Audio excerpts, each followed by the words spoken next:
Well, hey folks, welcome back to the channel and welcome back to my 350 LT1 that came out of and is going back into my 1970 Corvette. Today is camshaft day. That's right, we're going to be installing this Clay Smith Cams custom camshaft as well as their billet 9-keyway timing chain cover, double rolling timing chain cover.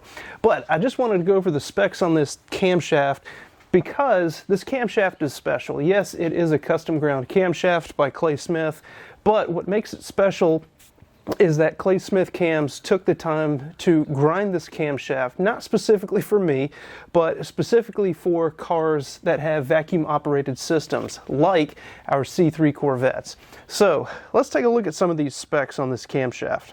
This camshaft is part number 150-3160. And I'll put these numbers up on the screen so you guys can see as well. It has an intake duration at 50 thousandths of 217, exhaust duration of 221, lobe center at 109.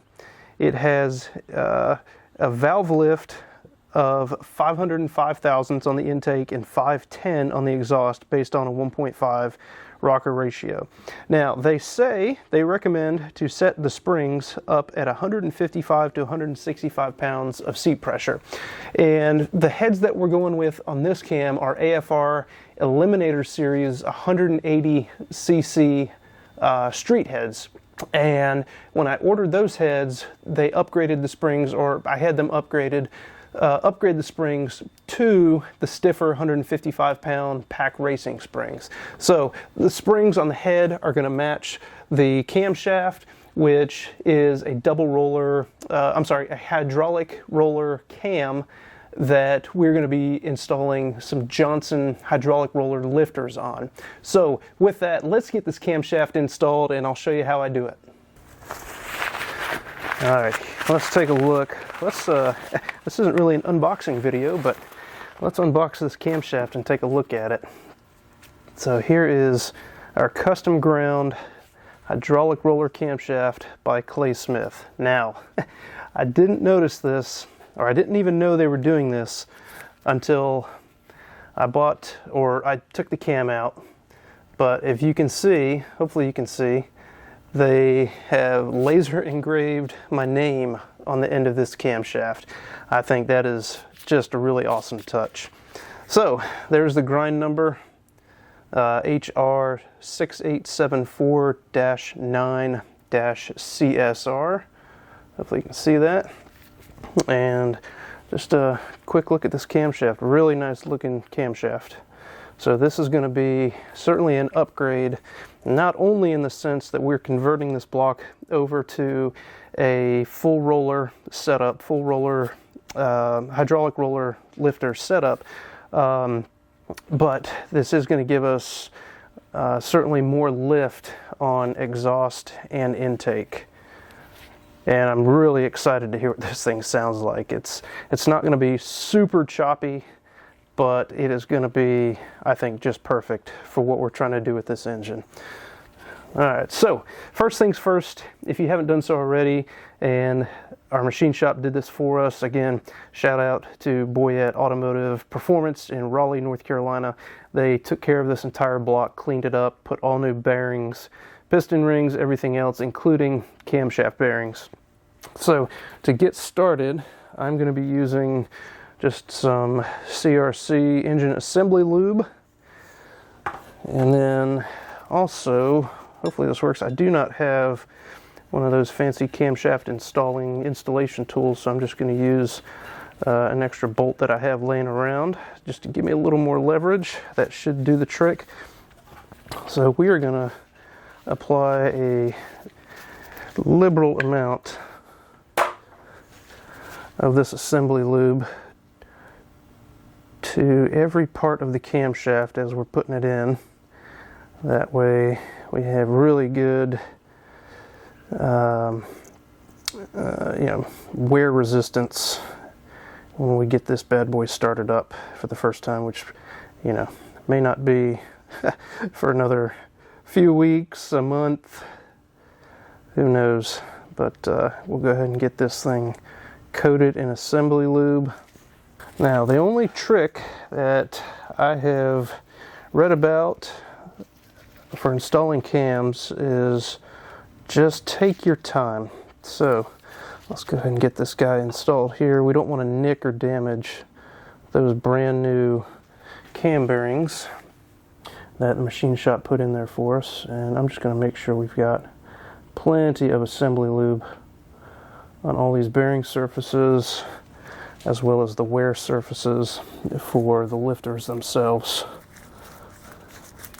Now, the reason, or one of the reasons, that I decided to convert this over to a full hydraulic roller lifter camshaft is, I've heard horror stories and read horror stories. Oh, those bearings are perfect. Perfect clearances, at least to me anyway. But I've heard horror stories about, breaking in a new flat tappet camshaft and just wiping out a cam lobe immediately upon startup.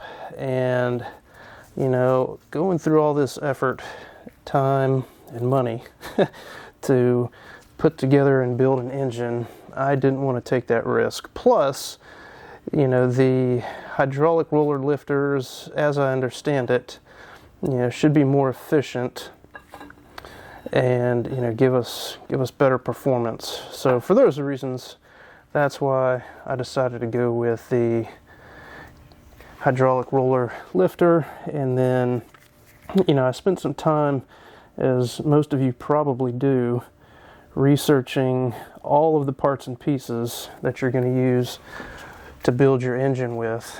And when I was researching camshafts for the build, I looked at durations, I looked at lifts and all that sort of stuff, and I knew I didn't want to have a crazy camshaft in this thing, a really wild camshaft. So I actually did reach out to Clay Smith, and I spent some time on the phone with Steve, I think was the gentleman's name, and he's the one that actually grinds their cams from what I understand. Told him what I was doing, told him the plans and parts that I was looking to use, which, as I said, included the AFR heads. And Clay Smith Cams does have a camshaft ground specifically for the AFR heads, which is, one of the reasons I went with them is because they had ground it specifically to optimize the performance of those heads. And after talking with Steve, I told him that this was going into a C3 Corvette. We started talking about the vacuum systems and everything on the car. And he said, well, I've got something for you. And he said, it's not on our website, and it may be on the website as of now. But he said he ground a cam specifically for, C3s, or cars with vacuum systems, that he wanted to send out to me.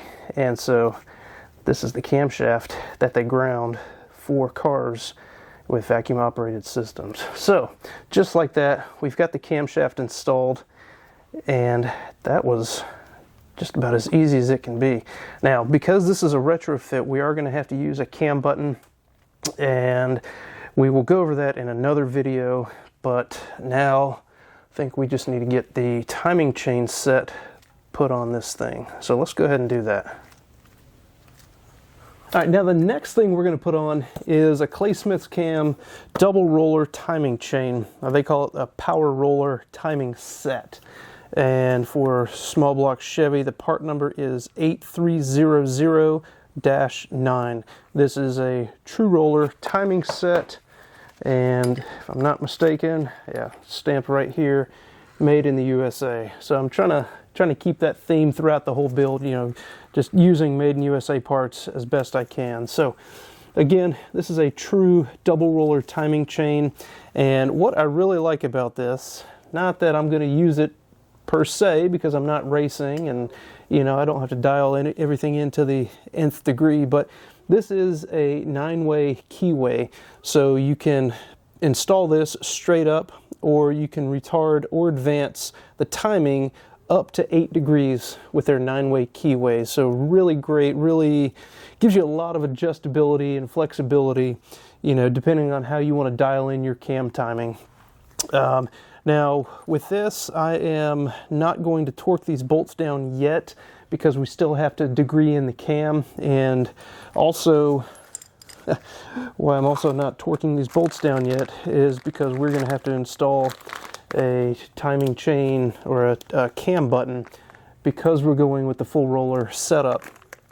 And I'm going to be using the Comp Cams part number 202. This is a cam button. They call it a fiber type, whatever that means, but I do know from watching various other videos that, you know, we've got to install this cam button into the center of the sprocket, and then we'll have to file it down because the timing chain cover is actually what's going to give us our, you know, it's going to hold back that camshaft so it doesn't walk forward and backward. Now, as opposed to like a flat tappet cam that came out of the engine, you know, with those you really don't need that cam button, because once the lobes get dialed in and mated to the camshaft, you know, it keeps the camshaft from walking forward and backward.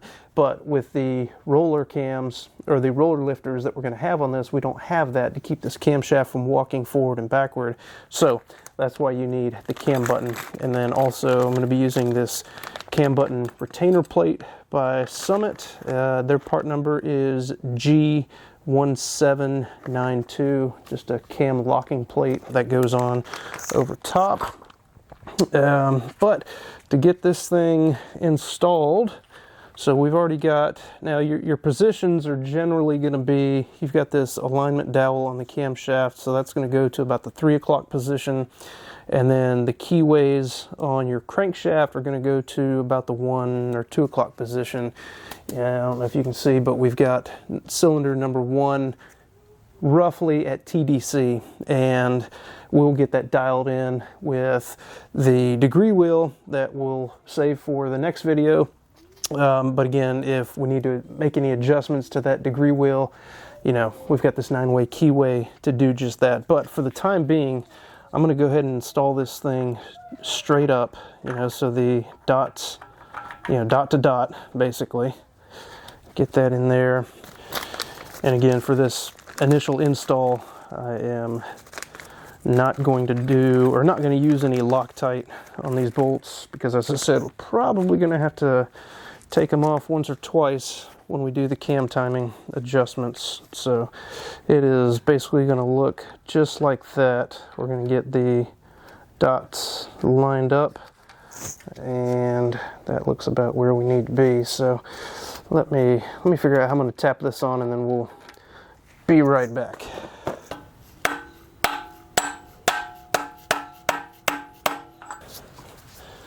Alright, so what I just have a 35mm impact socket that I use on my other car, and that worked just fine.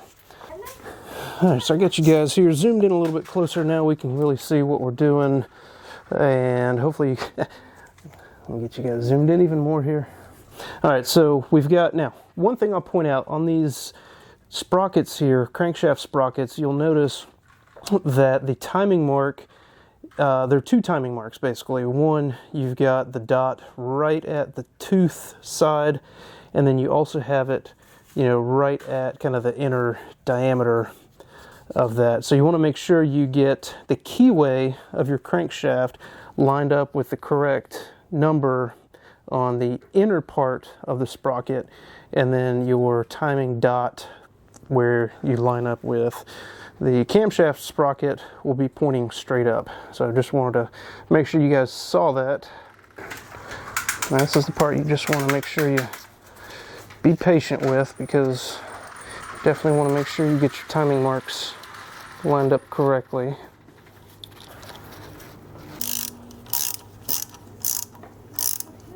Now, as I said, we're going to put, you know, with the final installation, we're going to put Loctite on these, and then we also have to put this cam button right here in the center. And you know, these bolts are going to interfere, so you have to put this cam button in first, along with this locking plate, And then once we get everything dialed in as far as cam timing, that timing chain is nice and tight. That's the way it should be. That's perfect. Yeah, once we get the cam timing dialed in, then we'll be able to button everything up with Loctite and this cam retainer plate, and then this portion of the project will be all set. So there you go. That was a little video on installing this Claysmith Cams camshaft, as well as the Claysmith Cams double roller timing set. So with that, I think I'm going to end the video here. Be sure to stay tuned. If you're not already, please consider hitting that subscribe button. I'd love to have you join the channel.